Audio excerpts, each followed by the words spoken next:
तर महाराष्ट्रातील दिवसभर स्नॅपचॅटवर व्यस्त असणाऱ्या मुलींची नावे आणि या व्यस्त असणाऱ्या मुलींच्या नावामध्ये तुमचं किंवा तुमच्या मैत्रिणीचं नाव येतंय की नक्की बघा आणि तिचा आयडी कमेंट मध्ये टॅग करायला विसरू नका. आणि हो लाईक कमेंट शेअर करायला विसरू नका.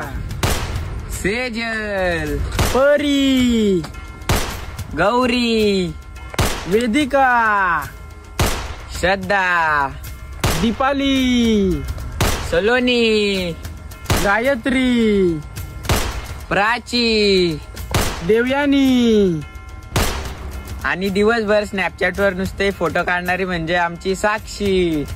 आणि आता तुम्हाला तर सगळ्यांना माहिती आहे सानिका म्हणजे डायरेक्ट स्नॅपचॅट क्वीन आहे. तर दिवसातून 1796 स्नॅप टाकणाऱ्या मुलींमध्ये जर एखाद्या मुलीचं नाव राहिलं असेल ना तर तिचा आयडी कमेंट मध्ये लगेच टॅग मारून टाका आणि हो लाईक कमेंट शेअर करायला विसरू नका.